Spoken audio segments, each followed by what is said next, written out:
성경은 믿음으로 말미암는 의, 그 의는 결코 어렵지 않고 아주 쉽다라고 우리가 로마서를 통해서 보고 있죠.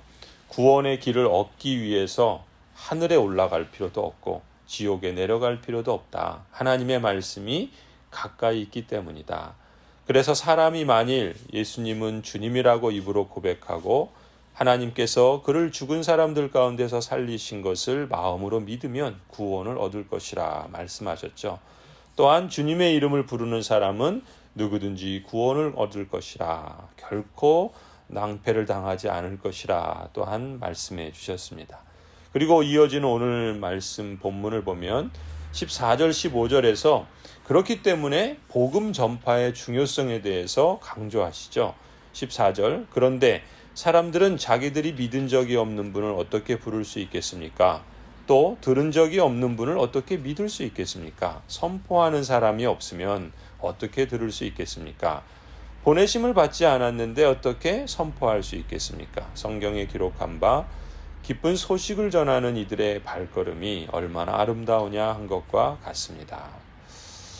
이렇게 복음을 듣고 또 믿기 위해서 그 복음을 먼저 들은 사람들이 또 그 복음을 전하여 주는 것, 선포하는 것, 이것이 중요하다라는 것을 말씀하고 있죠. 그런 점에서 또한 그 믿음이라고 하는 것은 그 선포된 말씀, 하나님의 그 부르심을 받아들이는 것을 의미한다 볼 수 있습니다. 오직 믿음으로만 하나님께서 그 허락하시는 믿음의 의의를 받아들여서 그것을 나의 것으로 삼을 수 있겠죠. 그것을 무엇을 받아들이는 역할인가 하면은 예수 그리스도의 의로우심을 받아들이는 역할이죠. 그런 점에서 믿음은 빈손으로 와서 하나님이 그리스도 안에서 행하신 그리스도의 의의를 받는 통로요 수단입니다. 그것은 마치 빈털터리가 손을 쭉 뻗어서 그에게 아무 조건 없이 제공되는 식사나 동전을 받는 것과 같습니다. 마찬가지로 오직 믿음으로 의롭게 된다라고 할 때 그 믿음 자체는 어떤 능력이나 힘이나 공로가 없지요. 의롭게 되는 공로는 전적으로 그걸 주시는 그리스도께 있습니다. 그런데 이러한 점에서 믿음은 그리스도의 그 의의가 나에게 전가되어 주시는 그 유익을 받아들이고 인지하는 도구로서의 역할을 하는 것이죠. 그래서 우리는 믿음 때문에 의롭게 되는 것이 아니라 믿음이라는 도구를 통해서 그리스도의 의의 공로에 근거할 때에만 의롭다 여김을 받는 것임을 우리는 주의 말씀을 통해서 배울 수 있습니다. 이처럼 하나님의 말씀을 들을 때 믿는 것이 중요하다. 따라서 듣는 사람이 그 마음이 움직여지는 게 참 중요합니다. 그 말씀을 받을 때 또 그 말씀을 들을 때 그 마음밭이 하나님의 말씀을 내게 일러주십시오. 내가 듣겠습니다. 또 이렇게 기도하는 것도 필요하죠. 성령 하나님, 내 마음의 눈을 열어주셔서 하나님의 말씀을 보게 하시고 듣게 하여 주옵소서. 그래서 우리는 늘 주의 말씀을 사모할 뿐만 아니라 주의 말씀을 읽거나 들을 때 성령께서 우리의 마음을 주장해 주시고 움직여 주시고 또 그러한 마음밭으로 기경해 주셔서 그 말씀에 뿌려진 씨앗이 우리 마음밭에 잘 뿌리 내리고 또 자라가고 또 열매를 맺기까지 하나님께서 일하여 주시기를 사모하고 기도해야 할 줄로 믿습니다. 또한 우리만이 아니겠죠. 우리가 또한 복음을 들은 자로서 또 복음을 전할 때에도 물론 우리는 삶으로 복음을 전하지만 우리의 말로도 복음을 전할 수 있겠죠. 그런데 우리가 그 복음을 잘 전하고 열심히 전한다 할지라도 듣는 사람의 마음이 강팍하거나 완악하다면 그 복음의 말씀은 마치 돌짝밭이나 가시밭이나 아니 길가에 뿌려지는 것과 다름이 없을 것입니다. 그렇기 때문에 우리가 복음을 전할 때 또 말로 하나님을 증거할 때 하나님의 성령께서 듣는 사람의 마음도 주장해 주시고 또 움직여 주시고 또 역사해 주시기를 은혜 베풀어 주시기를 간절히 기도해야 할 줄로 믿습니다. 16절을 보면은 그런데 안타깝게도 하나님의 복음을 선포하고 증거할 때 모든 사람이 그 들은 복음에 순종하는 것은 아니지요. 16절에 말씀합니다. 그러나 모든 사람이 다 복음에 순종한 것은 아닙니다. 이사야는 주님, 우리가 전하는 소식을 누가 믿었습니까? 하고 말하였습니다.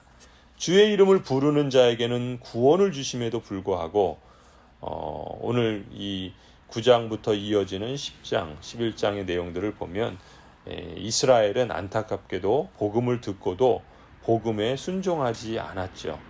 그들의 불순종은 복음이 전해지지 않은 탓이 아닙니다.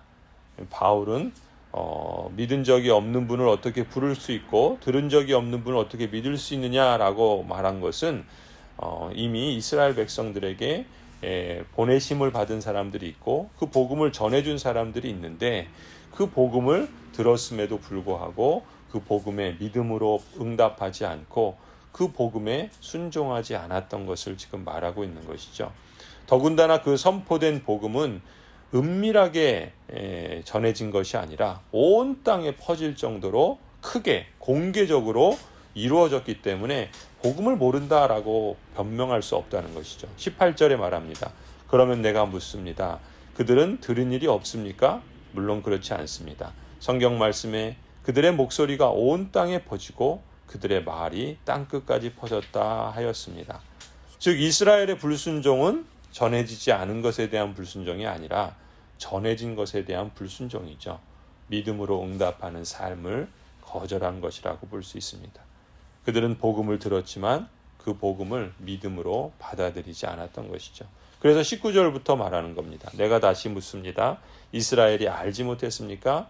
이에 대하여 하나님께서 먼저 모세를 통해서 말씀하셨습니다. 나는 내 백성이 아닌 사람들로 너의 질투심을 일으키고 미련한 백성들로 너희의 분노를 자아내겠다.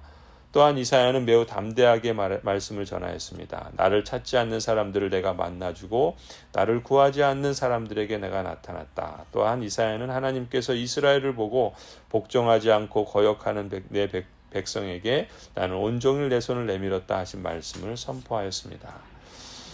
이 하나님의 은혜는 믿음으로 받아들이는 사람이 누린다. 그렇게 볼 수 있겠죠. 하나님을 모르던 이방 사람들도 예수 그리스도를 통해서 구원의 은혜를 누리게 되지 않았습니까? 그것은 하나님께서 은혜로우셔서 이스라엘 백성이 들은 그 구원의 복음을 이방인들에게도 허락해 주신 것이죠. 이토록 하나님께서 이방 사람들의 경우도 그들이 하나님을 찾지도 않았고 또 하나님을 구하지도 않았음에도 불구하고 하나님께서 그들에게 나타나셨고 그들을 만나주셨고 그들에게 복음을 증거해 주셨고 그들에게 구원의 은혜를 베풀어 주신 하나님이라고 한다면 그런 하나님께서 어찌 택하시고 부르신 당신의 언약 백성들을 영원히 버리시겠냐? 그렇지 않다는 것이죠.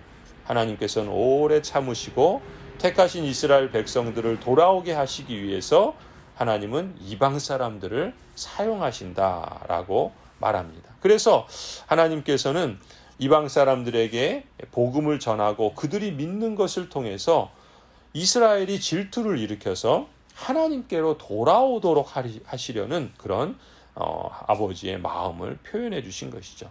그래서 이방인들에게 전해진 복음과 그들이 그 복음을 받아들여서 얻게 되는 구원은 이스라엘을 이제 완전히 버리시고 배제하신 것이 아니라 오히려 이스라엘의 그 불순종과 그 믿음에 반응하지 않은 것에 대해서 이스라엘이 이 이방인들의 구원을 보고 질투심을 느껴서라도 다시금 우리가 하나님께로 돌아가야 되겠다. 하나님의 그 복음의 그 은혜를 받아 누려야 되겠다. 이처럼 하나님께서는 이방인을 사용하셔서 이스라엘이 다시금 주의 은혜 가운데 들어오도록 그 참여를 염두에 두신 것이죠.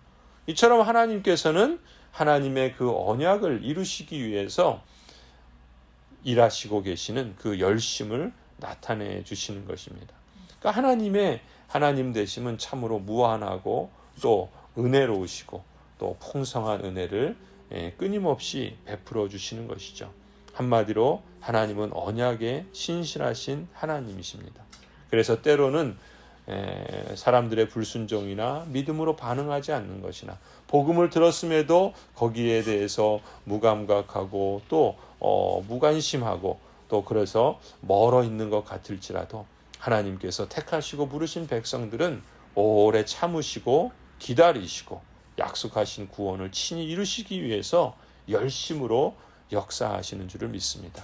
그렇기 때문에 먼저 믿은 우리들은 그러한 하나님의 신실하심을 신뢰하면서 우리도 믿음에서 떠나거나 또 믿음의 그 삶의 응답들을 게을리하거나 하지 않고 하나님께서 성령으로 우리의 마음을 늘 주장해 주시고 풍성한 은혜 가운데 인도해 주시고 역사해 주시기를 사모하고 또 기도하고 그렇게 살아가야 하겠죠.